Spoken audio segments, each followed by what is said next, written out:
रहस्यमय वा ब्रेकिङ कुरा मैले तपाईँलाई भनिरहेको छैन कि राजनीति हो स्वाभाविक हो कि नेकपा एमाले वर्तमान गठबन्धन तोड्न चाहन्छ। यो कुनै लुकेको कुरा छैन, स्पष्ट हो, प्रष्ट हो। यो दिउँसो भने पनि, राति भने पनि, बिहान भने पनि, एक भेटमा भने पनि, अन्तर्वार्तामा भने पनि हाम्रो कुरा, सबै नेताहरूले बोलेकै कुरा हो। वर्तमान गठबन्धन गलत नियतले बनेको छ। वर्तमान गठबन्धनले जति दिन यो देशमा शासन गर्छ देशलाई बोझ मात्र हुन्छ। यो कुनै राजनीतिक वैधता प्राप्त गठबन्धन होइन, अदालतको आदेशबाट परमादेशबाट बनेको सरकार हो। यो जति दिन रहन्छ त्यति दिन देशलाई बोझ हुन्छ। यो हाम्रो घोषित निष्कर्ष हो। हामीले हाम्रो विधान महाधिवेशन, राष्ट्रिय महाधिवेशन, केन्द्रीय कमिटी, केन्द्रीय सचिवालय हरेक ठाउँबाट यो निष्कर्ष निकालेका छौँ र हामी यसमा प्रष्ट छौँ। यो गठबन्धन कायम रहेर हाम्रा विरुद्ध षड्यन्त्र जारी रहोस् भन्ने कुनै पार्टीले चाहन्छ र? हामी गठबन्धन फुटोस् भन्ने चाहन्छौँ। यो गठबन्धन जति छिटो टुट्छ देशलाई त्यति छिटो फाइदा हुन्छ भन्ने चाहन्छौँ। अब यो विपक्षमा छ, यो न्यायालयमाथिको आक्रमण हो। यो न्यायालयलाई आफ्नो कब्जामा राख्ने सुनियोजित योजनाको एउटा अङ्ग हो। एउटै फैसला गर्ने 5 जना न्यायाधीश जसले असार 28 गते शेरबहादुर देउवाका नाममा परमादेश जारी गरे, संविधानको अपव्याख्या गरे, संसदीय व्यवस्थालाई विकृत बनाउन भूमिका निर्वाह गरे र आफ्नो पदीय दायित्वबाट बाहिर रहे। उनीहरूमध्ये 4 जना न्यायाधीशलाई चाहिँ पदक दिने, 1 जना न्यायाधीशलाई महाभियोग लाउने यो न्यायोचित हुँदैन। प्राकृतिक न्यायको सिद्धान्तको हिसाबले पनि यो बिल्कुल अन्यायपूर्ण हुन्छ र नेकपा एमाले यस्तो द्वैचरित्र प्रधान न्यायाधीशलाई महाभियोग लाउनुभन्दा अगाडि यहाँहरू बोल्ने भाषा हो यो 5 जनाको भाषा। त्यसपछि अन्य बाँकी 4 जनाको कुराहरू त्यहाँले बोल्दिनु भएन? खोइ हामी कसैलाई राजनीतिक पूर्वाग्रहको आधारमा वा हाम्रो पक्षमा चरित्र देखिया होइन। म भन्छु नि, हामी कसैलाई राजनीतिक पूर्वाग्रहका आधारमा वा हाम्रो पक्षमा फैसला आयो वा आएन भन्ने आधारमा निर्णय लिन चाहँदैनौँ। खाली पेपर कहाँ छ अहिले, कागज कहाँ छ? हेर्नुहोस्, पार्टीका आफ्ना आफ्ना नीतिहरू हुन्छन्, कसरी अगाडि बढ्ने भन्ने कुरा स्ट्राटेजी हुन्छ। सबै सांसदहरू वा पार्टीका सबै केन्द्रीय कमिटीका सदस्यहरू, पार्टीका सबै सदस्यहरूलाई राखेर कतिपय निर्णयहरू एकाएक गर्न सकिँदैन। त्यसैका लागि नेतृत्व चाहिन्छ। किन अध्यक्ष बनाउनु पर्यो, किन संसदीय दलको नेता बनाउनु पर्यो, किन केन्द्रीय सचिवालय बनाउनु पर्यो? सबै देशभरिका पार्टी सदस्य समान छन् भन्दै हामी हिँडे भइहाल्थ्यो नि। लिडरसिपले उपयुक्त समयमा उपयुक्त निर्णय गर्ने अधिकार राख्छ, दायित्व रहन्छ र उसको जिम्मेवारीभित्र पर्दछ। त्यसका लागि कति बेला कसरी कदम चाल्नुपर्छ, पार्टी नेतृत्वप्रतिको विश्वासको कुरा पनि हो, त्यो पार्टी नेतृत्वको दायित्वको कुरा पनि हो। सबै दलहरूले त्यो गरेको हुन्छ। आफ्नो सांसदहरूलाई आवश्यक पर्दा खाली कागजमा, केही लेखिएको कागजमा सबै ठाउँमा हस्ताक्षर गराएर राखेको हुन्छ। त्यो कुनै विषयको रूपमा चर्चा गर्नुपर्छ जस्तो लाग्दैन। हाम्रै केही साथीहरूलाई अलि बढी चर्चामा आउने, फरक देखिने रहर लागेर पनि होला, पार्टीको निर्णयबाट आफूलाई पृथक देखाउने एउटी इच्छाले पनि होला उहाँहरूले यसलाई विषय बनाउनु भयो। यो पहिलोचोटि हो र? नेकपा एमालेमा त लामो समय संसदमा सांसदको रूपमा काम गरेका मित्रहरू हुनुहुन्छ। पार्टी विभाजनदेखि, पार्टीका महत्त्वपूर्ण मुद्दाहरूदेखि, कतिपय चाहिँ रातारात निर्णय गर्नुपर्ने कुराहरूमादेखि उहाँहरू त सबै संलग्नै हुनुहुन्छ नि। उचित अवस्थामा बोल्छौँ। सरकारले त्यो प्रस्ताव अगाडि ल्यायो, संसदमा हाम्रो मागहरू पुरा भयो र हामीले पनि त्यो छलफलमा भाग लिने वातावरण बन्यो भने एमाले मौन बस्दैन। एमाले आफ्नो धारणा राख्छ, मुखर ढङ्गले राख्छ। यसमा कसले के भन्छ, को रिसाउँछ कि को खुसाउँछ कि, यसबाट कसलाई के असर पर्छ होइन। हाम्रो राष्ट्रिय स्वाधीनता, राष्ट्रिय हित, राष्ट्रिय एकता र समृद्धिको लागि नेकपा एमाले जे निर्णय लिनुपर्छ खुलेआम ढङ्गले। त्यो त टेबल भइसकेपछि नै यहाँहरू बोल्नुपर्छ, पर्दैन र भने? प्रक्रिया सुरु होस्, हामी बोल्छौँ, हामी मौन बस्दैनौँ। यसमा यति नै भन्छु अहिले म, किनभने कन्टेन्टको बारेमा हाम्रो समर्थन गर्ने कि नगर्ने मैले सोध्न खोजे यति नै। कन्टेन्टको बारेमा हाम्रो धेरै असहमति छैन, तपाईँलाई थाहा छ। किनभने नेकपा एमालेका अध्यक्ष केपी शर्मा ओली प्रधानमन्त्री भएको बेला यो सम्झौता प्रतिनिधि सभाबाट पारित गर्नका लागि मन्त्री परिषदबाट निर्णय भएर हामीले संसद सचिवालयमा दर्ता गराइसकेका छौँ।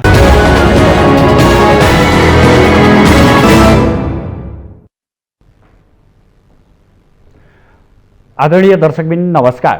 आजको सन्दर्भ कार्यक्रममा यहाँहरूलाई हार्दिक स्वागत छ। म सुदर्शन आचार्य। दर्शकबिन, आजको सन्दर्भमा आज हामी नेकपा एमालेका नेता एवं प्रचार विभाग उपप्रमुख विष्णु रिजाललाई अतिथिको रूपमा स्टुडियोमा निम्त्याएका छौँ। आज हामी चर्चा र जनमत विभाजित भएकै विषय एमसीसी, यही विषयमा विषय केन्द्रित रहेर छलफल गर्नेछौँ। साथसाथै आगामी स्थानीय तहको निर्वाचन र एमालेको धारणा यो विषय पनि बुझ्ने प्रयास गर्नेछौँ। आउनुहोस् आजका अतिथिलाई स्वागत गरौँ। स्वागत छ यहाँलाई माउन्टेन टेलिभिजनमा। निकै चर्चा आवश्यक हो या अनावश्यक हो, बुझाउन सकियो या सकिएन, आफ्नो पाटो छ। यति भद्रगोल किन एमसिसीमा? सत्तारूढ गठबन्धनको अयोग्यताले एमसिसी गिजोलिएको छ। 2017मा जति बेला अमेरिकासँग एमसिसीमा नेपालले हस्ताक्षर गर्यो, त्यति बेला वर्तमान प्रधानमन्त्री तथा नेपाली काङ्ग्रेसका सभापति शेरबहादुर देउवानी प्रधानमन्त्री हुनुहुन्थ्यो र त्यसको मुख्य पार्टनरको रूपमा नेकपा माओवादी केन्द्र सरकारमा थियो। अहिले पनि उहाँहरू नै सरकारमा हुनुहुन्छ, उहाँहरूले नै सरकार चलाइरहनु भएको छ। 5 दलीय गठबन्धन छ। विदेशी राष्ट्रहरूसँग कस्तो खालको सम्बन्ध अगाडि बढाउने, उहाँहरूसँग भएका सहमतिहरूलाई कसरी अगाडि लैजाने, तिनीहरूको स्वामित्व कसरी ग्रहण गर्ने वा नगर्ने भन्ने विषय एक्सक्लुसिभली नेपाल सरकारको क्षेत्राधिकारभित्रको विषय हो। अहिले नेपाल सरकार 5 दलीय गठबन्धनले चलाएको छ। उहाँहरूले यो एमसिसीलाई यति धेरै गिजोल्नु भयो कि उहाँहरूकै कारणले जनमत विभाजित भएको छ। नेपाललाई अमेरिकाले एमसिसी परियोजना यत्तिकै दिएको होइन। नेपालले निवेदन हालेर, नेगोसिएसन गरेर, विभिन्न चरणमा वार्ता संवादहरू गरेर एउटा निष्कर्षमा पुगेर नेपाल सरकारका तर्फबाट हस्ताक्षर भएको परियोजना हो। यसलाई अगाडि बढाउने वा नबढाउने विषय सरकारको क्षेत्राधिकारभित्रको विषय हो, सत्तारूढ गठबन्धनको क्षेत्राधिकारभित्रको विषय हो। यसमा उहाँहरूको अनिर्णयता र डबल स्ट्यान्डर्डले नेपाली जनमत विभाजित भएको छ। एकातिर यहाँसँग बुझ्न चाहेकै कुरा यही हो कि जनमत यति धेरै विभाजित भयो कि यो विषयलाई लिएर, यो विषय यति धेरै विभाजित भइसकेपछि त दलहरू एक ठाउँमा बसेर यो विषयलाई जनतासँग कसरी पुर्याउने र समाधानको बाटो कसरी औल्याउने भन्नेतर्फ लाग्नुपर्ने होइन भन्ने विषय हो। यो यति जटिल विषय पनि होइन, यो यस्तो विषम विषय पनि होइन। यसमा नेपालका सबै राजनीतिक दलहरू कुनै न कुनै रूपमा संलग्न भएका छन्। माओवादी केन्द्रको नै कुरा गर्नुहुन्छ भने पनि उहाँहरूले अमेरिकालाई लेखेको पत्र, एमसिसीको प्रमुखलाई लेखेको पत्रमा 4-5 महिनाको समय माग गरेको छ र 4-5 महिनाभित्र हामी पत्रकार सम्मेलन गर्छौँ, जनतालाई जागरुक बनाउँछौँ, सचेत गर्छौँ र हामी यो पारित गराइ छोड्छौँ भनेर अमेरिकासँग लिखित कागज गर्नुभएको छ। यतातिर आएर उहाँ चाहिँ के कारणले हो थाहा छैन, यो एमसिसीको विरुद्धमा मान्छेहरूलाई भड्काइरहनु भएको छ। यस्तो खालको दोहोरो मापदण्डले नेपालको अन्तर्राष्ट्रिय छविमा ह्रास आएको छ। नेपालको अन्तर्राष्ट्रिय विश्वसनीयतामा कमी आएको छ। नेपालका राजनीतिक दलहरू र तिनका नेताहरू मौका पर्दा जे पनि गर्छन् भन्ने गलत सन्देश अन्तर्राष्ट्रिय क्षेत्रमा पनि गएको छ। यस्ता संवेदनशील विषयमा यति धेरै खेलबाड नगरे हुन्थ्यो भन्ने हाम्रो अपेक्षा हो र अहिले पनि सत्तारूढ गठबन्धनसँग बहुमत छ। नेपाल सरकारले यो विषयमा निर्णय लिनुपर्छ र नेपाल सरकार 5 दलीय गठबन्धनले चलाइरहेको छ।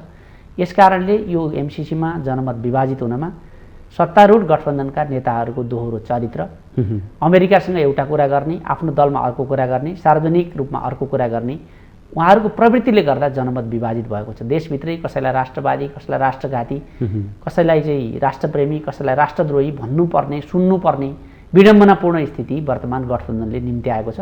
यो अत्यन्त हानिकारक छ, यो अत्यन्त फजुल छ, यसको कुनै औचित्य छैन र यो कुनै यति धेरै साह्रो विषय नै होइन। यसलाई उहाँहरूले नगिजोलिकन छिटो सल्टाउनुपर्छ भन्ने हाम्रो धारणा छ। पछिल्लो केही दिन यता सडकमा पनि सङ्घर्षका कार्यक्रमहरू भइरहे। यहाँहरू प्रतिपक्ष, सङ्ख्यात्मक हिसाबले सबैभन्दा ठुलो पार्टी, भूमिका केही रहँदैन? हाम्रो भूमिका रहन्छ निश्चय नै। त्यही भएर हामीले सरकारलाई छिटो यसमा निर्णय लिए भनिरहेका छौँ। सत्तारूढ गठबन्धनलाई हामीले भर्खर हेर अवस्था नेकपा एमाले बिल्कुलै होइन सुदर्शनजी। किन होइन भन्दाखेरि सत्तारूढ गठबन्धनसँग बहुमत छ। बहुमत भएका आधारमा उहाँहरू सरकारमा बसिरहनु भएको छ। कुनै पनि सरकारी लिखत, चाहे त्यो विधेयकका रूपमा होस्, चाहे सन्धिका सम्झौताका रूपमा होस्, चाहे अरू कुनै सङ्कल्प प्रस्तावको रूपमा होस्, त्यसलाई प्रतिपक्षले अगाडि बढाउन मिल्दैन। त्यो सत्ता पक्षले नै अगाडि बढाउँछ र संसदमा के विश्वास गरिन्छ भने जुन दिनसम्म सत्ता पक्षसँग बहुमत रहन्छ त्यो दिनसम्म सरकारमा बस्न मिल्छ, बहुमत गुमाउने बित्तिकै सरकारमा बस्न मिल्दैन भन्ने मान्यतामा त संसदीय व्यवस्था नै त्यही हो, आधारभूत चरित्रै त्यही हो। त्यसो हो भने उहाँहरूसँग बहुमत छ कि छैन? उहाँहरूसँग बहुमत छ भएरै उहाँहरू चाहिँ सत्तामा बसिरहनु भएको छ होला। त्यसो भए संसदमा लैजाने दायित्व कसको त? हाम्रो दायित्व त होइन। प्रमुख प्रतिपक्षी दलले त सरकारी प्रस्तावलाई अगाडि बढाउन मिल्दैन, बढाउन सक्दैन। संविधानले नै हाम्रा भूमिकाहरू निर्धारण गरिदिएको छ। विनम्रतापूर्वक मेरो आग्रह के छ भने हामी प्रतिपक्षी दल हौँ, हामी विरोधी दल हौँ सत्ता पक्षको। हाम्रा धारणाहरूलाई हेरेर उहाँहरूले धारणा बनाउने होइन, उहाँहरूका धारणाहरूलाई हेरेर हामीले धारणा बनाउने हो। उहाँहरूले ल्याएको प्रस्ताव उचित लाग्यो प्रतिपक्षको हिसाबले हामीले त्यसलाई समर्थन पनि गर्न सक्छौँ र आधारभूत रूपमा सरकारले ल्याएका प्रस्तावहरूको विपक्षमा प्रतिपक्षी दल संसारभरमा उभिन्छ। तपाईँले यसो भन्दै गर्दा एमालेलाई के आरोप लाग्न लाग्यो भने यो विषय संसदबाट पारित गर्नुपर्ने विषय नै थिएन, एमाले त्यहाँनिर लगेर जोड दियो, संसद सचिवालयमा दर्ता गराउनेसम्मको काम एमाले गर्यो। तर आज एमाले सत्ताधारी दलहरूले बोलेपछि मात्रै बोल्छौँ भनेर भन्दै गर्दा यसले कतै मौका मात्रै छोप्न खोजे हो कि भन्ने जस्तो पनि देखियो। दुईवटा पाटा छन्। पहिलो पाटो यो अमेरिकी परियोजना हो र संसारमा जति पनि देशहरूले एमसीसी स्वीकार गरेका छन् संसदबाट पारित गरेर मात्रै स्वीकार गरेका छन्। यो हाम्रो तजबिजको परियोजना थिएन। अमेरिकाले यो सबै प्रावधानहरू सहित नै यो परियोजना अगाडि सारेको थियो र त्यसमा नेपालले हस्ताक्षर गरेको थियो। दोस्रो कुरा, नेकपा एमाले संसदमा लिएर दर्ता गरेको कुरा सही हो। नेकपा एमालेका अध्यक्ष केपी शर्मा ओली प्रधानमन्त्री भएको बेला एमसीसीलाई अनुमोदनको लागि मन्त्री परिषदबाट पारित गरेर संसद सचिवालयमा दर्ता गरिएको हो। त्यो बेला नेकपा थियो, नेकपा विभाजित भएको थिएन। पुष्पकमल दाहाल प्रचण्डको नेतृत्वमा रहनुभएका नेताहरूले त्यसलाई केपी ओलीलाई घेराबन्दी गर्ने एउटा औजारको रूपमा र अवसरका रूपमा प्रयोग गर्नुभयो। त्यो बेला जति पनि नेताहरू हुनुहुन्थ्यो उहाँहरूले चाहिँ यो एमसीसीको विरुद्धमा आफूलाई खडा गर्नुभयो। विकास परियोजनाको राजनीतिकरण भयो र त्यो बेलाको सरकारले यसलाई पारित गर्न सकेन। अहिले प्रकारान्तरले उहाँहरू त्यो निर्णय गर्ने ठाउँमा पुग्नु भएको छ। एमसीसीलाई अगाडि बढाउने कि खारेज गर्ने कि यसलाई संशोधन गर्ने कि अमेरिकालाई मनाउने कि यो उहाँहरूको हातमा छ। प्रमुख प्रतिपक्षले नेगोसिएसन गर्न मिल्दैन विदेशी राष्ट्रसँग, कुनै दात्री संस्थासँग वा निकायसँग। यसका लागि सत्ता पक्षको तर्फबाट नेपाल सरकार यसको एकमात्र आधिकारिक निकाय हो जसले विदेशी राष्ट्रसँगका मामलामा डिल गर्छ। अब अहिले उहाँहरूले निर्णय गर्नु पर्यो। हामीले के भन्ने, हामीले चाहिँ प्रमुख प्रतिपक्षी दलको हिसाबले त्यो प्रस्तावलाई अगाडि बढाउन पनि मिल्दैन, संसदमा प्रस्तुत गर्न पनि मिल्दैन, पेश गर्न पनि मिल्दैन। हामी त उहाँहरूले प्रस्ताव ल्याउनु भयो भने त्यसमा के गर्ने भन्ने, के गर्ने वा नगर्ने भन्नेमा मात्रै हाम्रो धारणा बनाउने हो एमालेले। बिल्कुल। यसो भन्दै गर्दा तपाईँहरूले संसद पनि त अवरोध गरिदिइरहनु भएको छ नि त, यसले पनि कता कता अप्ठ्यारो अवस्था सिर्जना भयो कि भन्ने कुरा। यसलाई म के रूपमा बुझ्न आग्रह गर्दछु भन्दाखेरि एमसीसीसँग संसद अवरोधको कुनै सरोकार छैन।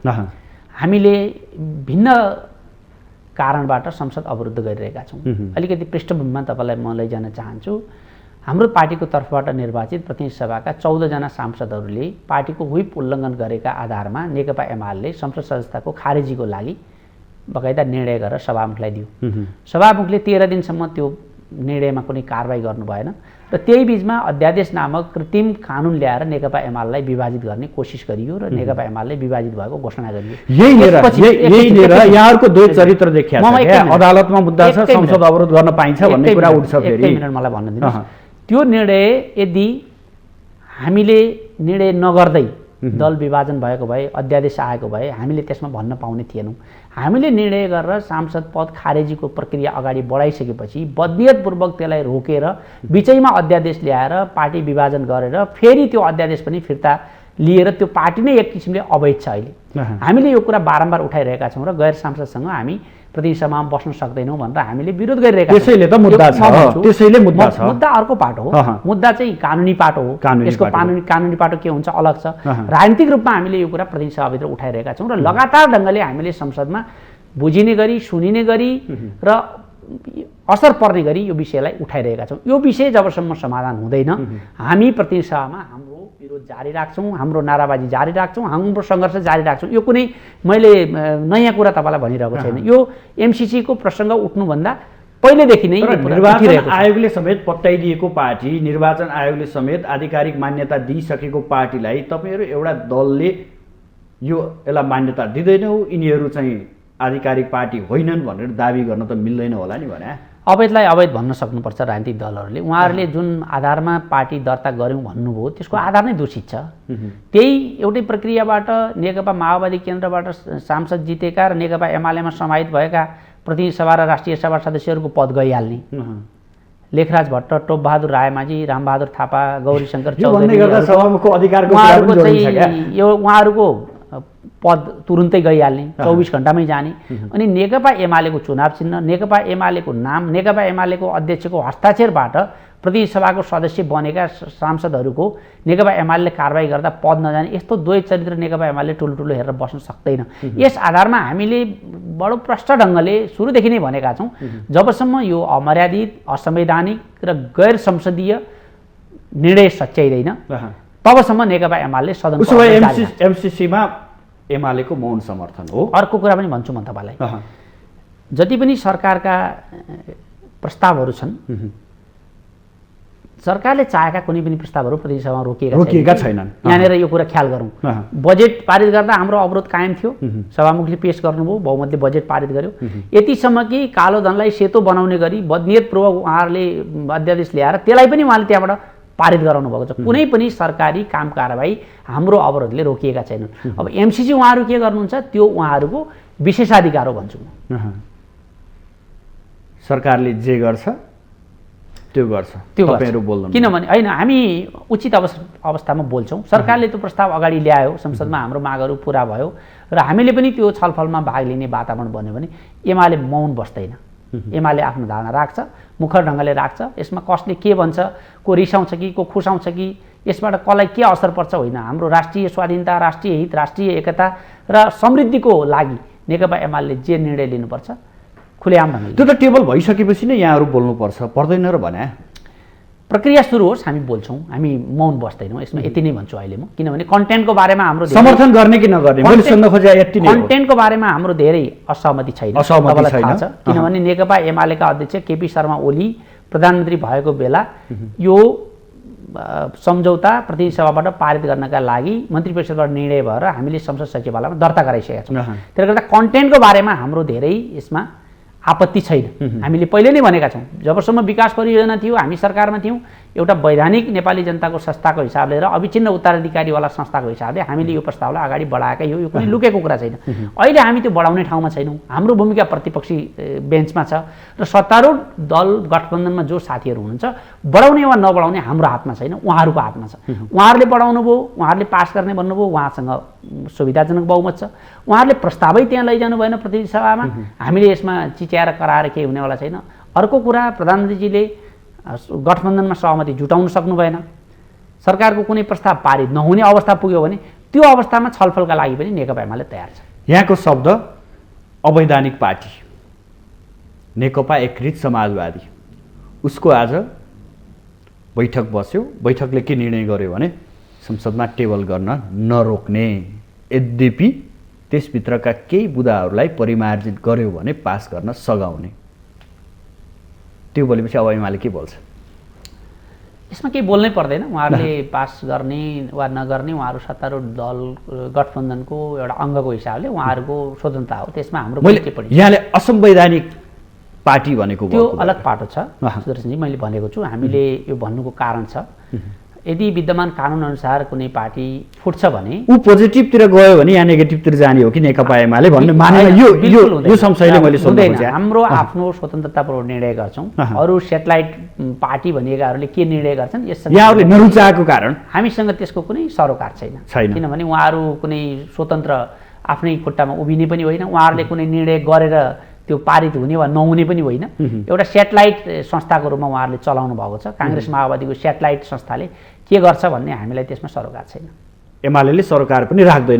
हामी आफ्नो हिसाबले आफ्नो निर्णय गर्छौँ, स्वतन्त्रतापूर्वक निर्णय गर्छौँ। हामी आफ्नो निर्णय गर्न हामी स्वतन्त्र छौँ। यसो भन्दै गर्दा एमसिसीको विरोध र यसका समर्थनका आवाजहरू सुन्दै गर्दा फेरि अमेरिका बोल्यो, उत्तरी छिमेकी देश चीन पनि बोल्यो। किन बोल्दैन त सुदर्शनजी? तपाईँले लेखेर 5 महिनामा पारित गर्छु भनेर कागज गर्नुहुन्छ, अनि यता आएर चाहिँ नि यो त पारित गर्न सकिँदैन, यो एजेन्डा यो चाहिँ संशोधन भएन भने हुँदैन भनेर दोहोरो चरित्र देखाएपछि मैले तपाईँलाई कुनै वचन दिएँ, त्यो पनि मौखिक होइन लिखित दिएँ भने मेरो वचनप्रति तपाईँले प्रश्न सोध्नुहुन्न। तपाईँले त लिखित मलाई कागज गर्नुभएको छ नि, यो किन भन्नु भएन भन्दैन र? अनि तपाईँ अर्को कुनै देशलाई तपाईँले वचन दिनुभएको छ कि म यो एमसिसी केही गरे पनि पारित हुँदिन्न भनेर वचन दिनुभएको छ भने, अनि तपाईँ त्यसबाट तलबितल हुनुहुन्छ कि भनेर उसले पनि त आवाज उठाउँछ।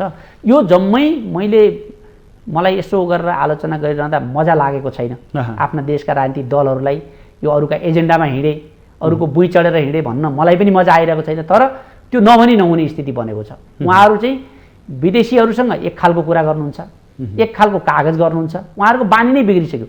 एउटा घटना सम्झाउँछु तपाईँलाई। सन् 2002मा जति बेला भारतमा अटल बिहारी वाजपेयीको नेतृत्वमा भारतीय जनता पार्टीको सरकार थियो, त्यो बेला नेपालमा माओवादीहरूले भारतका विरुद्ध सुरुङ युद्ध गर्ने भनेर गाउँका बारी कान्लाहरूमा चाहिँ खाल्डा खनाउँदै थिए। ठिक त्यो बेला एसडी मुनि मार्फत भारतीय आन्तरिक गुप्तचर संस्था इन्टेलिजेन्स ब्युरो मार्फत चाहिँ भारतको कोर इन्ट्रेस्टको विरुद्ध हामी केही पनि गर्दैनौँ भनेर उहाँहरूले चाहिँ त्यो कबुलियतनामा गर्नुभएको थियो।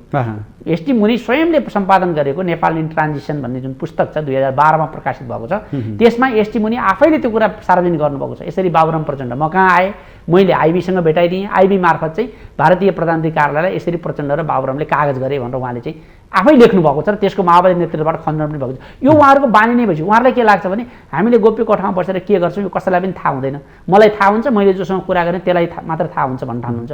समयक्रममा चाहिँ सबै कुरा पर्दाफास हुन्छ र नेपालको अन्तर्राष्ट्रिय छविलाई, नेपालको कूटनीतिलाई र नेपालको विदेश सम्बन्धलाई उहाँहरूले घरेलु राजनीतिको विषय बनाइदिनु, यो सबैभन्दा दुःखद कुरा छ। म यो प्रसङ्ग एक किसिमबाट उठाउँछु। चीनको परराष्ट्र मन्त्रालयले के भन्यो भने अमेरिकाले धम्की कूटनीति सुरु गरेको आरोप चीनले लगायो।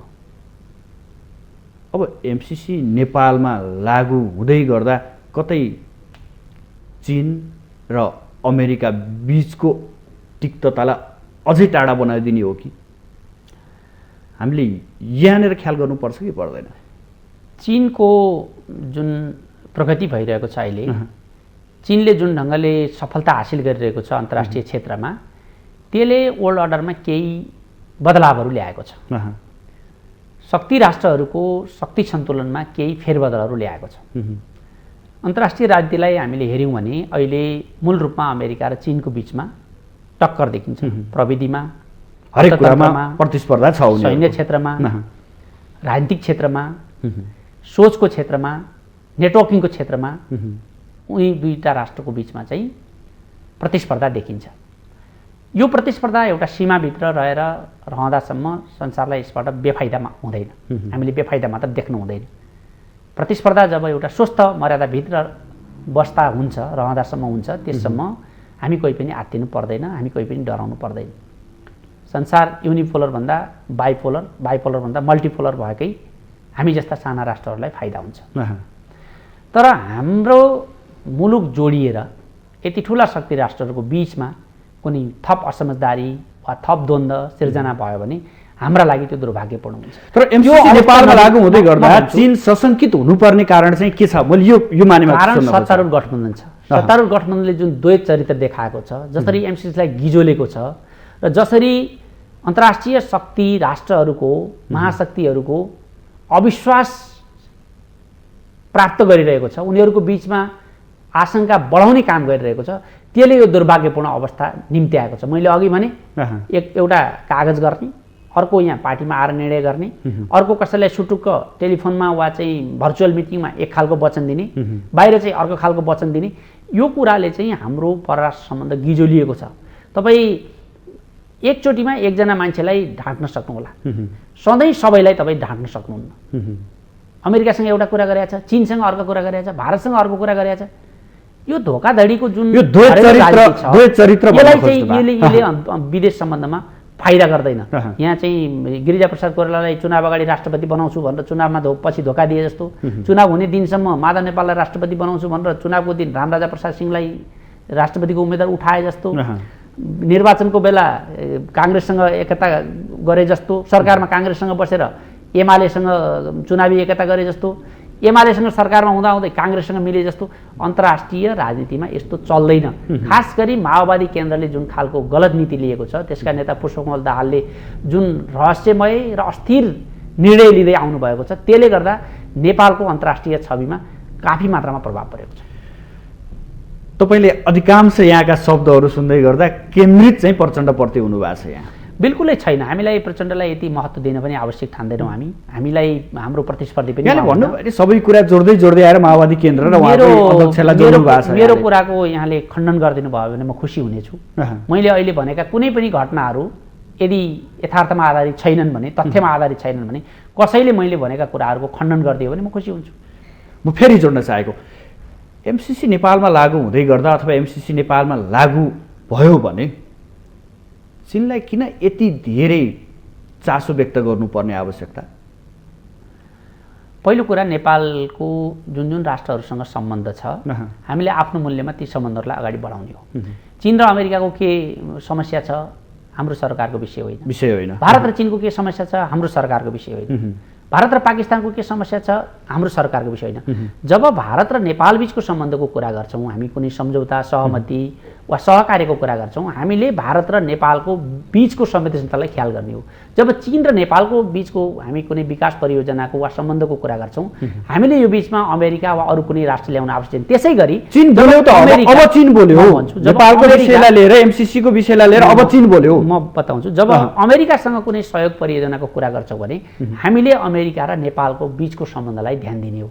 हामीले चीनसँग कुरा गर्दा अमेरिकालाई बीचमा ल्याउने, अमेरिकासँग कुरा गर्दा चीनलाई बीचमा ल्याउने, भारतसँग कुरा गर्दा चीनलाई बीचमा ल्याउने, यो खालको मानसिकताबाट मुक्त हुनुपर्छ।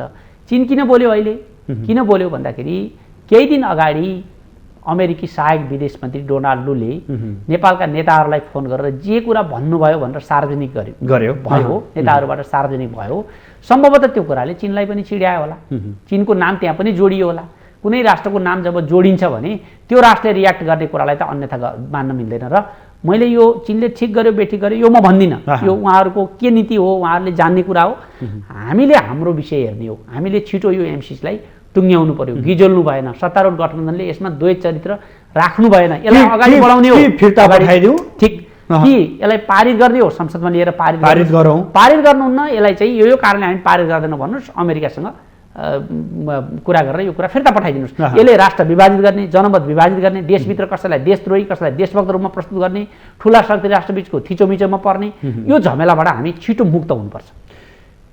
अन्य देशका अन्य राष्ट्रका पनि सहयोगहरू आउँछन्, बिआरआईका कुरा हुन्छन्, वर्ल्ड ब्याङ्कका सहयोगका कुराहरू हुन्छन्, त्यसभित्रका शर्तका कुराहरू हुन्छन्। ती शर्तका विषयमा हामी बहस गरेनौँ, कार्यान्वयनको चरणमा पनि लयौँ, कतिपय सम्पन्न भए विगतदेखि नै। तर एमसिसी किन यति चर्को विवादको रूपमा अगाडि आयो?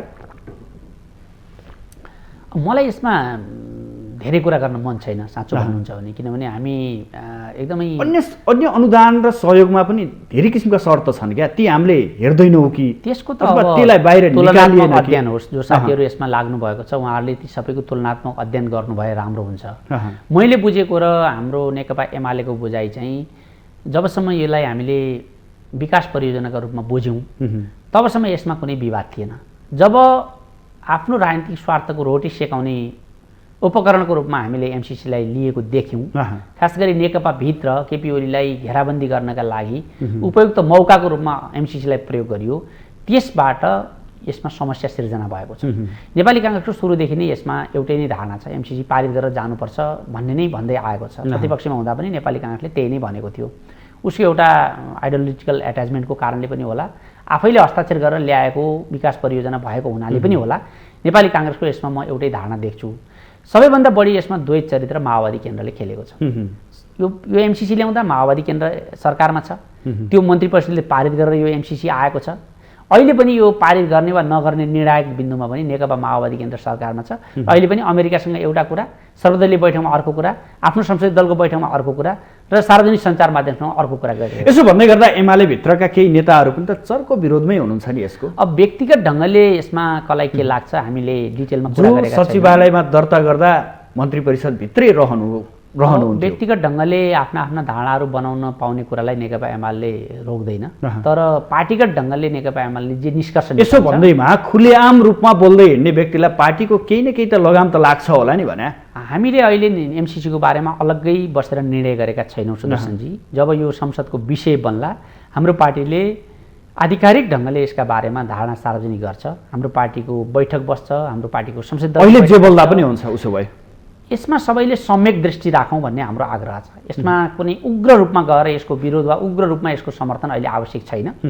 हामी एउटा सम्यक दृष्टि राखौँ र पार्टीले आधिकारिक ढङ्गले जे निर्णय गर्छ त्यो बोकेर हिँड्नु हामी सबै नेता कार्यकर्ताको दायित्व हुन्छ।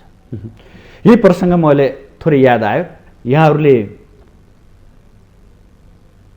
खाली कागजमा सांसदहरूको हस्ताक्षर गराउनु भयो भन्ने विषय अलि चर्को रूपमा उठ्यो। हजुर, त्यो पनि एमसिसीलाई जोडेर यो हस्ताक्षर भयो भन्ने कुराहरू पनि आयो। त्यसमा केही सांसदहरूले हस्ताक्षर गर्नु भएन। त्यो खाली पेपर कहाँ छ अहिले, कागज कहाँ छ? हेर्नुहोस्, पार्टीका आफ्ना आफ्ना नीतिहरू हुन्छन्, कसरी अगाडि बढ्ने भन्ने कुरा स्ट्राटेजी हुन्छ। सबै सांसदहरू वा पार्टीका सबै केन्द्रीय कमिटीका सदस्यहरू, पार्टीका सबै सदस्यहरूलाई राखेर कतिपय निर्णयहरू एकाएक गर्न सकिँदैन। त्यसैका लागि नेतृत्व चाहिन्छ। किन अध्यक्ष बनाउनु पर्यो, किन संसदीय दलको नेता बनाउनु पर्यो, किन केन्द्रीय सचिवालय बनाउनु पर्यो? सबै देशभरिका पार्टी सदस्य समान छन् भन्दै हामी हिँडे भइहाल्थ्यो नि। लिडरसिपले उपयुक्त समयमा उपयुक्त निर्णय गर्ने अधिकार राख्छ, दायित्व रहन्छ र उसको जिम्मेवारीभित्र पर्दछ। त्यसका लागि कति बेला कसरी कदम चाल्नुपर्छ, पार्टी नेतृत्वप्रतिको विश्वासको कुरा पनि हो, त्यो पार्टी नेतृत्वको दायित्वको कुरा पनि हो। सबै दलहरूले त्यो गरेको हुन्छ। आफ्नो सांसदहरूलाई आवश्यक पर्दा खाली कागजमा, केही लेखिएको कागजमा सबै ठाउँमा हस्ताक्षर गराएर राखेको हुन्छ। त्यो कुनै विषयको रूपमा चर्चा गर्नुपर्छ जस्तो लाग्दैन। हाम्रै केही साथीहरूलाई अलि बढी चर्चामा आउने, फरक देखिने रहर लागेर पनि होला, पार्टीको निर्णयबाट आफूलाई पृथक देखाउने एउटी इच्छाले पनि होला उहाँहरूले यसलाई विषय बनाउनु भयो। यो पहिलोचोटि हो र नेकपा एमालेमा त लामो समय संसदमा सांसदको रूपमा काम गरेका मित्रहरू हुनुहुन्छ। पार्टी विभाजनदेखि पार्टीका महत्त्वपूर्ण मुद्दाहरूदेखि कतिपय चाहिँ रातारात निर्णय गर्नुपर्ने कुराहरूमादेखि उहाँहरू त सबै संलग्नै हुनुहुन्छ नि। अनि त्यसले गर्दा यसलाई विषय बनाउनु मिल्दैन। केही व्यक्तिको आफ्नो चर्चाको लागि मात्रै यो कुरा बाहिर ल्याइएको भन्ने कुरा त्यो भन्दैन। कुनै केही व्यक्तिहरूले आफू चर्चामा आउनको लागि, हामी पृथक छौँ भन्ने देखाउनको लागि उहाँहरूको अरू मुद्दाहरूमा चित्त बुझेको छैन, अरू विषयप्रति उहाँहरूको असहमति छ, उहाँहरू आफूलाई कम्फर्टेबल महसुस गर्नुभएको छैन। त्यो भएर एउटा हस्ताक्षर प्रयोजनमा आइसकेका छैन आएको छैन। अर्को कुरा, यो बालकोटको भेटवार्तालाई लिएर पनि अलि चर्चा चल्यो, प्रधानमन्त्री देउबा र अध्यक्ष ओली बिचको। एमसिसीकै कुरा भयो अथवा अन्य कुरा भयो? यहाँहरूसँग केही मोटामोटी जानकारी छ होला नि यो विषयमा? म शीर्ष नेताहरू बिच भएको वार्ताको पूर्ण विवरण त तपाईँलाई दिन सक्दिनँ। मसँग रहँदैन, हुँदैन पनि। त्यो लुकाउनु पर्ने पनि हुन्छ केही? होइन, त्यस्तो लुकाउनु पर्ने कुरा केही छैन। तपाईँलाई म भन्न मिल्ने कुरा भनिहाल्छु। प्रधानमन्त्री समय मागेर हाम्रो पार्टीको अध्यक्षलाई भेट्न जानुभएको थियो। सत्ता पक्ष र प्रमुख प्रतिपक्षको बिचमा संवाद हुनु यसै पनि लोकतन्त्रमा उपयुक्त कुरा हुन्छ। हाम्रा विषयमा विविधता छ, सिद्धान्तमा, दर्शनमा, कार्यशैलीमा, राजनीतिक विचारहरूमा मतभिन्नता छ। तर पनि एउटा प्रक्रियाको हामी दुई पाङ्ग्रा हौँ, सत्ता पक्ष र प्रतिपक्ष नभइकन कुनै पनि संसदीय लोकतन्त्र चल्दैन। उहाँहरूको बढी जिम्मेवारी छ सत्ता पक्ष भएको हुनाले, साथसाथै संवैधानिक ढङ्गले नै प्रमुख प्रतिपक्षको भूमिकालाई संविधानले रेखाङ्कित गरिदिएको छ। हाम्रो पनि त्यत्तिकै महत्त्वपूर्ण भूमिका। त्यसले गर्दा सत्ता पक्ष र प्रमुख प्रतिपक्षको बिचमा संवाद हुने, छलफल हुने कुराले विषयवस्तुलाई सहजै बनाउँछ। यसरी प्रधानज्यूले दुईटा कुरा हामीसँग गर्नुभएको छ। एउटा संसदको अवरोध हटाउनुहोस् भन्नुभएको छ, दोस्रो एमसिसीमा सहयोग गर्नुहोस् भन्नुभएको छ। हाम्रो पार्टी अध्यक्षले त्यही नै जवाब दिनुभएको छ। 1 मिनट पनि नेकपा एमाले संसदमा अवरोध गर्न चाहँदैन। हामीले जायज ढङ्गले राखेका जुन माग छन्, अन्यायपूर्वक त्यसमाथि जुन दमन गरिएको छ र माओवादी गुरिल्लाको हिसाबले अग्नि सापकोटा जुन संसदमा प्रस्तुत हुनुभएको छ, त्यो कुरा साँच्चै नै सभामुखले चित्तबुद्ध जवाब दिनु पर्यो। मलाई भन्न दिनुहोस्, त्यो हुने बित्तिकै संसदको अवरोध 1 मिनट पनि रहँदैन। हामी संसदलाई अझ बढी जीवन्त बनाउन चाहन्छौँ। दोस्रो कुरा, एमसिसीको विषय। अहिले तपाईँ मसँग 5 दलीय गठबन्धनको नेताको रूपमा, प्रधानमन्त्रीको रूपमा यहाँ आउनुभएको छ। अहिलेसम्म तपाईँहरूको गठबन्धन कायम छ, गठबन्धनसँग बहुमत छ। या त गठबन्धनबाट त्यो विषय टुङ्गो लगाएर तपाईँ अगाडि बढ्नुहोस्। टुङ्गो लाउन सक्नुहुन्न भने त त्यो गठबन्धन त कायम रहँदैन होला नि त। विषयमा जब सहमति हुँदैन, सरकारको बिजनेसमा गठबन्धनमा सहमति हुँदैन, सरकारको पक्षमा संसदमा गठबन्धन उभिन सक्दैन भने त्यो गठबन्धन त यथार्थमा गठबन्धन हुँदैन। गठबन्धन तोड्न सहकार्य गर्छौँ भनेर पनि बोलिदिनु भयो भन्ने कुराहरू पनि बाहिर आए। अनुमानका विषय हुन्। एउटा विश्लेषण जसले पनि गर्न सक्छ, यो गठबन्धन टुट्यो भने अरू विकल्पहरू के होला भनेर तपाईँले, मैले, अर्कोले पनि अनुमान गर्न सकिन्छ। त्यो अनुमानका विषयका आधारमा गरेको टिप्पणीप्रति मेरो केही टिप्पणी छैन। अहिले उहाँ गठबन्धनको नेताको रूपमा हुनुहुन्छ। गठबन्धनको नेताको रूपमा उहाँको दायित्व के रहन्छ भन्दा गठबन्धनभित्र सहमति जुटाएर आफ्ना विषयहरू संसदबाट पारित गराउने नै उहाँको अहिलेको उपाय, उहाँको बाटो हो। त्यसमा उहाँले सफलता प्राप्त गर्नुहुन्छ। हामी आफ्नो प्रतिपक्षी भूमिका निर्वाह गर्न स्वतन्त्र छौँ, हामी गर्छौँ, हाम्रो उहाँसँग कुनै गुनासो छैन। सक्नुहुन्न, त्यो गठबन्धन उहाँलाई गलगाड भएको छ, त्यो गठबन्धन उहाँले तोड्दै हुनुहुन्छ भने त्यो गठबन्धनबाट उहाँ बाहिर आएर स्वतन्त्र ढङ्गले नेपाली काङ्ग्रेसको सभापतिको हैसियतले हामीसँग छलफल गर्नुहुन्छ भने हाम्रो सहकार्यको विकल्प खुला छ। यो कुरा कुनै लुकेको कुरा। गठबन्धन तोडियो भने एमाले काङ्ग्रेसलाई साथ सहयोग दिन तयार छ, यही नै हो? म तपाईँलाई अनुरोध गर्न चाहन्छु, यो कुनै रहस्यमय वा ब्रेकिङ कुरा मैले तपाईँलाई भनिरहेको छैन कि राजनीति हो स्वाभाविक हो कि नेकपा एमाले वर्तमान गठबन्धन तोड्न चाहन्छ। यो कुनै लुकेको कुरा छैन, स्पष्ट हो, प्रष्ट हो। यो दिउँसो भने पनि, राति भने पनि, बिहान भने पनि, एक भेटमा भने पनि, अन्तर्वार्तामा भने पनि हाम्रो कुरा, सबै नेताहरूले बोलेकै कुरा हो। वर्तमान गठबन्धन गलत नियतले बनेको छ। वर्तमान गठबन्धनले जति दिन यो देशमा शासन गर्छ देशलाई बोझ मात्र हुन्छ। यो कुनै राजनीतिक वैधता प्राप्त गठबन्धन होइन, अदालतको आदेशबाट परमादेशबाट बनेको सरकार हो। यो जति दिन रहन्छ त्यति दिन देशलाई बोझ हुन्छ। यो हाम्रो घोषित निष्कर्ष हो। हामीले हाम्रो विधान महाधिवेशन, राष्ट्रिय महाधिवेशन, केन्द्रीय कमिटी, केन्द्रीय सचिवालय हरेक ठाउँबाट यो निष्कर्ष निकालेका छौँ र हामी यसमा प्रष्ट छौँ। यो गठबन्धन कायम रहेर हाम्रा विरुद्ध षड्यन्त्र जारी रहोस् भन्ने कुनै पार्टीले चाहन्छ र? हामी गठबन्धन फुटोस् भन्ने चाहन्छौँ। यो गठबन्धन जति छिटो टुट्छ देशलाई त्यति छिटो फाइदा हुन्छ भन्ने चाहन्छौँ। तर यो हामीले भनेर त हुँदैन। उहाँहरूले गठबन्धन बनाउनु भएको छ, उहाँहरूले एउटा गोल सेट गर्नुभएको छ भने त उहाँहरू जानुहोस् न त, त्यसो भए आफ्नो योजनाअनुसार तपाईँहरू अगाडि बढ्नुहोस् भनेर हामीले भन्दा त प्रतिपक्षी दलको ढङ्गले भन्ने त यही त होला। तपाईँहरूसँग बहुमत छ, तपाईँहरू अगाडि बढ्नुहोस्, सक्नुहुन्न भने साथ दिन तयार छौँ, सक्नुहुन्न भने गठबन्धन विघटन गर्नुहोस्। त्यसो हुँदा स्वतन्त्र ढङ्गले पार्टीगत ढङ्गले हामी छलफल गरौँ नि त, के नेकपा एमालेको भूमिका के रहन्छ, त्यहाँ नेपाली काङ्ग्रेसको भूमिका के रहन्छ, हामी नयाँ परिस्थितिमा फेरि फरक ढङ्गले छलफल गरौँ। त्यो त हाम्रो ओपन कुरा छ। अर्को, बालकोटमा प्रधान न्यायाधीश विरुद्ध महाभियोगको प्रस्तावको विषय चर्चा भयो या भएन? महाभियोग एमाले कता कता मौन त साँधे हो कि जस्तो देखियो। होइन, नेकपा एमाले यो महाभियोगको विपक्षमा छ। यो न्यायालयमाथिको आक्रमण हो। यो न्यायालयलाई आफ्नो कब्जामा राख्ने सुनियोजित योजनाको एउटा अङ्ग हो। एउटै फैसला गर्ने 5 जना न्यायाधीश जसले असार 28 गते शेरबहादुर देउवाका नाममा परमादेश जारी गरे, संविधानको अपव्याख्या गरे, संसदीय व्यवस्थालाई विकृत बनाउन भूमिका निर्वाह गरे र आफ्नो पदीय दायित्वबाट बाहिर रहे। उनीहरूमध्ये 4 जना न्यायाधीशलाई चाहिँ पदक दिने, 1 जना न्यायाधीशलाई महाभियोग लाउने यो न्यायोचित हुँदैन। प्राकृतिक न्यायको सिद्धान्तको हिसाबले पनि यो बिल्कुल अन्यायपूर्ण हुन्छ र नेकपा एमाले यस्तो द्वै चरित्र प्रधान न्यायाधीशलाई महाभियोग लाउनु भन्दा अगाडि यहाँहरू बोल्ने भाषा हो यो 5 जनाको भाषा। त्यसपछि अन्य बाँकी 4 जनाको कुराहरू त्यहाँले बोलिदिनु भएन? खोइ, हामी कसैलाई राजनीतिक पूर्वाग्रहको आधारमा वा हाम्रो पक्षमा चरित्र देखिया होइन। म भन्छु नि, हामी कसैलाई राजनीतिक पूर्वाग्रहका आधारमा वा हाम्रो पक्षमा फैसला आयो वा आएन भन्ने आधारमा निर्णय लिन चाहँदैनौँ। नेकपा एमाले यो देशको जिम्मेवार राजनीतिक पार्टी हो। अहिले पनि प्रतिनिधि सभाको, राष्ट्रिय सभाको हिजोका दिनमा 5 जनालाई महाभियोग लाउनु पर्छ भनेको तपाईँहरूकै होइन भने पहिले मलाई बताउन दिनुहोस्। अहिले असार 28 गते पछाडि चोलेन्द्र शमशेर राणाले गरेको कुन चाहिँ त्यस्तो फैसलाले देशमा सङ्कट ल्यायो? यदि देशमा सङ्कट ल्यायो भने हाम्रो त सङ्कट ल्यायो भन्ने बुझाइ छ, विश्लेषण छ। असार 28 को गैर संवैधानिक फैसलाले देशमा सङ्कट ल्याएको छ। न्यायालयमा सङ्कट ल्यायो, संसदमा सङ्कट ल्यायो, सरकारमा सङ्कट ल्यायो, संवैधानिक अङ्गहरूमा सङ्कट ल्यायो, विदेश सम्बन्धमा सङ्कट ल्यायो, विकास र समृद्धिको विषयमा सङ्कट खडा गर्यो।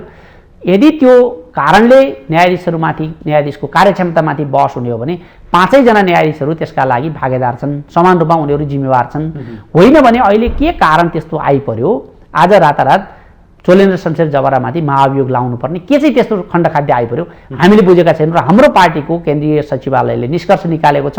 यसलाई नेकपा एमाले सहज ढङ्गले लिँदैन, यसलाई नेकपा एमाले स्वीकार गर्दैन र एउटा व्यक्ति विशेषलाई डामेर न्यायालयलाई आफ्नो नियन्त्रणमा राख्ने, न्यायालयमा पेन्डिङ रहेका मुद्दाहरूलाई आफ्नो अनुकूल फैसला गराउने सत्तारूढ गठबन्धनको जुन योजना छ त्यसलाई हामी सफल हुन दिँदैनौँ। महाभियोग प्रस्ताव पास हुनलाई 2 चाहिन्छ, उसो भए एमाले साथ दिँदैन। हामी दिँदैनौँ, यही अवस्थामा हामी दिँदैनौँ। म फेरि यो भन्दै तपाईँ मार्फत अर्को एउटा कुरा पनि अनुरोध गर्न चाहन्छु। चोलेन्द्र शमशेर राणा व्यक्तिको रूपमा नेकपा एमालेको कुनै लिनु दिनु छैन। यति पनि म स्मरण गराउँ तपाईँलाई, जति बेला चोलेन्द्र शमशेर राणा सर्वोच्च अदालत, एक मिनट, जति बेला चोलेन्द्र शमशेर राणा सर्वोच्च अदालतको न्यायाधीशका लागि प्रस्तावित हुनुभएको थियो, संसदीय सुनवाई समितिमा हामीले उहाँको विपक्षमा मतदान गरेका हौँ। प्रधान न्यायाधीश त के न्यायाधीश नै बनाउनु हुँदैन भनेर हामीले मतदान गरेका हौँ। एउटा प्रक्रियाबाट उहाँ सर्वोच्चमा आउनुभयो, काङ्ग्रेस माओवादी सबैले उहाँलाई समर्थन गरे त्यो बेलामा र सर्वोच्चको न्यायाधीश हुनुभयो। एउटा प्रक्रियामा वरिष्ठताका आधारमा उहाँ प्रधान न्यायाधीश हुनुभयो। व्यक्तिगत ढङ्गले कति योग्यता राख्नुभयो, अयोग्यता राख्नुभयो, अरू न्यायाधीशहरू कति योग्य छन्, अयोग्य छन्, अरू न्यायाधीशहरूले कति न्यायपूर्ण विवेकपूर्ण फैसला गरेका छन् छैनन्, त्यो अलग कुरा हो। तर अहिले जसरी उहाँहरूले यो बिचमा आएर महाभियोग लाउने, न्यायाधीशहरू उचालेर अदालतमा हडताल गराउने, आफू निकट भएको बार एसोसिएसनलाई त्यसको लागि औजारको रूपमा प्रयोग गर्नुभएको छ, त्यसका पछाडि न्यायालयलाई त्रासमा राख्ने, त्यहाँ भएका जति पनि मुद्दाहरू छन् ती मुद्दाहरूलाई आफ्नो पक्षमा पार्ने र न्यायालयलाई आफ्नो एउटा छायाको रूपमा अगाडि बढाउने उहाँले कोसिस गर्नुभएको छ। यो कुरा नेकपा एमाले किमार्थ स्वीकार गर्दैन। यसो भन्दै गर्दा यहाँहरूले 107 दिनसम्म त्यो न्यायालयमा देखिएको गतिरोध, न्यायाधीशहरूको त्यो आन्दोलन हेर्नु भएन, निकाल्नु कुनै स्वतःस्फूर्त आन्दोलन होइन, कुनै समस्याका कारणले आन्दोलन आएको होइन। काङ्ग्रेस र माओवादीले उचालेर भएको आन्दोलन हो, त्यो कुनै आन्दोलन होइन। यति मात्रै हो? यति मात्रै हो। काङ्ग्रेस र माओवादीका नेताहरूको योजनामा चोलेन्द्र शमशेर राणालाई प्रधान न्यायाधीशबाट हटाउने, अर्को कुनै अमुक मान्छेलाई नेतृत्वमा ल्याउने, उहाँहरूको जुन परमादेश योजनाबद्ध रूपमा गरिएको आन्दोलन थियो। योजनाबद्ध ढङ्गले उहाँहरू कार्यकर्ताले कार्यान्वयन गरेको हो। नेपाली काङ्ग्रेस र माओवादी केन्द्रका कार्यकर्ताहरूले योजनाबद्ध ढङ्गले न्यायालयमा बार सेसन मार्फत यो उहाँहरूको आन्दोलनको कार्यक्रम कार्यान्वयन मात्र गर्नुभयो। राणालाई महाभियोग लगाउनु अहिलेको समयमा उचित थिएन। राणालाई महाभियोग लगाउने एउटा योजना अन्तर्गत आएको कुरा छ। उहाँहरूले परमादेशभन्दा पहिला नै एउटा सेटिङ गर्नुभएको छ। यो फैसलापछि चोलेन्द्र शमशेर राणालाई यसरी महाभियोग लाएर हटाउने, अर्को मान्छेलाई ल्याएर प्रधान न्यायाधीश बनाउने, अनि बाँकी रहेका जति पनि मुद्दाहरू छन् ती सबै आफ्नो पक्षमा फैसला गराउने भन्ने उहाँहरूको सेटिङ छ। त्यही सेटिङ अन्तर्गतको एउटा कुरा भएको हुनाले हामी यसलाई स्वीकार गर्दैनौँ। अब भनिदिनुहोस्, संसद कहिले खुल्छ? जहिले हाम्रो माग पुरा हुन्छ। हामी 1 मिनट पनि संसद अवरुद्ध गर्न चाहँदैनौँ। हामीलाई थाहा छ संसद भनेको जनताको आवाज मुखरित गर्ने ठाउँ हो, त्यही भएर हामीले हाम्रो आवाज ठुलो रूपमा मुखरित गरिरहेका छौँ। अर्को इतिहास रच्नु भएको छ, यसैमा मक्ख हुनुहुन्छ यहाँहरू। हामीलाई कसले के भन्छ भन्ने कुरासँग सरोकार छैन। हामीले कुनै नाजायज माग गरेका छौँ, नाजायज कुरा उठाएका छौँ भने हामी जुनसुकै कठघरामा उभिन पनि तयार छौँ। मैले फेरि भने, अदालतमा विचाराधीन मुद्दामाथि प्रक्रिया अगाडि बढिरहेको नरहेको अवस्थामा संसद अवरुद्ध गर्न मिल्छ कि मिल्दैन? सम्बन्धित निकायहरूले यसबारे पनि सोचुन्। अनन्तकालसम्म यस्ता मुद्दाहरू अल्झाइरहने कि देशलाई निकास दिने भन्ने चाहिँ न्यायमूर्तिहरू पनि त कुनै अर्को ग्रहको मानिसहरू होइनन् नि। समाचार त उनीहरूले पनि सुनिरहेका होलान्, अखबार त उनीहरूले पनि पढिरहेका होलान्, टेलिभिजन त उनीहरूले पनि हेर्छन् होला। सबैले यसमा जिम्मेवार हुनु पर्यो नि। त्यो मुद्दा टुङ्गाइदिए हुन्छ नि, त्यसमा त्यत्रो चाहिँ पकाउनु पर्ने, पर्खिनु पर्ने, कुनै एउटा सिजन आउनुपर्ने त होइन होला। वैशाख 30 स्थानीय तहको निर्वाचनको मिति एमालेमा अझै पनि संशय छ, कारण के? तपाईँले अहिले उल्लेख गरेका यी प्रकरणहरू नै कारण हुन्। जसरी न्यायालयमाथि हस्तक्षेप गरिएको छ, अस्ति मात्रै एकजना न्यायाधीशले फेरि त्यो मुद्दा चाहिँ दर्ता हुने गरी आदेश दिनुभएको छ।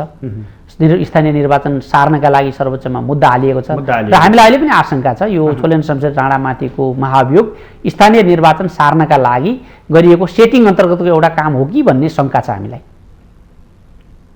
सम्भावना कति छ त्यसले निर्वाचन हुने? अब कति भाग्नुहुन्छ उहाँहरू, कहाँसम्म जानु होला भागेर? उहाँहरूले निर्वाचन गर्नै चाहनु भएन। पहिला त 101 कानुनविदहरू निस्किनु भएको थियो, 101 संविधानविद व्यवस्थाका मर्मज्ञहरू निस्किनु भएको थियो। संविधानको बर्खिलाप हुन्छ, यो व्यवस्थै छैन, अहिले गर्न मिल्दैन, चुनाव गर्नै मिल्दैन भन्नुहुन्थ्यो। फेरि मन्त्री परिषदबाट उहाँले निर्णय गरेर चुनावको मिति त घोषणा गर्नु। खोइ त्यो व्याख्या गर्ने न्याय अधिवक्ताहरू, त्यो व्याख्या गर्ने विद्वानहरू त अहिले त देखिनु भएको छैन सहरमा, कता दुलामा पस्नु भएको छ। त्यसले गर्दा हाम्रो अहिले पनि खबरदारी जारी छ, हाम्रो संशय पनि जारी छ। तर मलाई विश्वास छ जनताको मताधिकारबाट निर्णय गर्ने यो अधिकारबाट जनतालाई वञ्चित गराउन चाहेर पनि वर्तमान सत्ताले सक्दैन। उहाँहरूका सबै सेटिङहरू भत्काइन्छ। स्थानीय तहको निर्वाचनमा जाँदै गर्दा यहाँहरूको साथमा लोकसभा पनि सँगै हुने हो? स्थानीय स्तरमा के आवश्यकता हुन्छ त्यस आधारमा हाम्रा स्थानीय कमिटीहरूले दिने गठबन्धन गर्छ कि गर्दैन एमालेले? अहिले हामी यसबारेमा कुनै निर्णय भन्न सक्दैनौँ, किनभने हाम्रो स्थानीय तहमा साथीहरूको के आवश्यकता हुन्छ। स्थानीय पार्टी कमिटीहरू छन्। हामीले अहिले स्थानीय तहको आवश्यकता अनुसार कुनै ओडामा कसैसँग, पालिकामा, नगरपालिकामा, उपमहानगरपालिकामा, महानगरपालिकामा त्यहाँको वस्तुस्थिति कस्तो छ, त्यहाँ कसरी जाँदा उपयुक्त हुन्छ, हामीले तल्ला कमिटीहरूलाई रिपोर्ट माग्छौँ। उहाँहरूले आफ्नो मूल्याङ्कन गर्नुहुन्छ, कमिटीको बैठक बस्छ, विश्लेषण गर्छ, त्यस आधारमा स्थानीय तालमेलहरू हुनसक्छ। के छ, के आकलन गरिएको छ? गठबन्धन एक भएर गयो भने एमालेको अवस्था कस्तो हुन्छ स्थानीय? हामीलाई यसले फरक पार्दैन, किनभने 2074 सालको स्थानीय चुनाव पनि काङ्ग्रेस र माओवादी मिलेर लडेका थिए। कसैको छोरीलाई मेयर बनाउनु थियो, कसैको ज्वाइँलाई केही अर्को ठाउँमा जिताउनु थियो, कसैको अर्को कसैलाई जिताउनु थियो। उहाँहरू चाहिँ मिलेरै चुनाव लड्नु भएको हो। हामीलाई स्थानीय चुनावमा यसले खासै असर गर्दैन। अब म अलि फरक पाटोतिर लागेँ।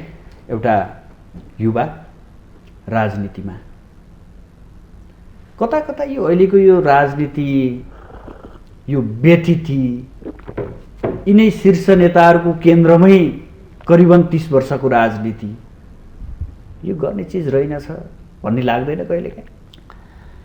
तपाईँले भनेको कारणहरूले पनि यो गर्नै पर्ने चिज रहेछ जस्तो लाग्छ मलाई। हामीले नगरे कसले गर्छ?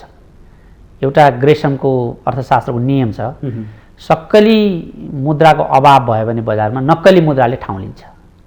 यदि तपाईँलाई त्यो विश्लेषण गर्ने क्षमता छ, यो सकेनन् अरूले भन्ने लाग्छ भने त तपाईँ नै त्यो सफा गर्न लाग्नुपर्छ। एउटा युवाको हिसाबले मलाई अहिले त्यही लाग्छ। अझ बढी सक्रियताका साथ हामी लाग्नुपर्छ। राजनीति अन्यलता देखेर लाखौँ युवा विदेशमा छन्। यसको जिम्मा त राजनीतिले लिनै पर्छ। राजनीति अन्यलता मात्र होइन, हामीले सर्भिस डेलिभरी गर्न सकेनौँ, रोजगारीका अवसरहरू सिर्जना गर्न सकेनौँ, देशभित्र दक्ष जनशक्ति उत्पादन गर्न सकेनौँ, ठुला ठुला विकासका परियोजनाहरू सञ्चालन गर्न सकेनौँ।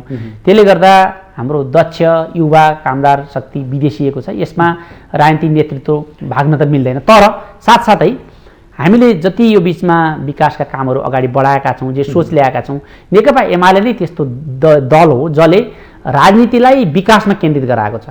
समृद्ध नेपाल सुखी नेपालीको नारालाई आज हामीले हाम्रो राष्ट्रिय आकांक्षा बनाउनुपर्छ भन्ने पार्टी नेकपा एमाले नै हो।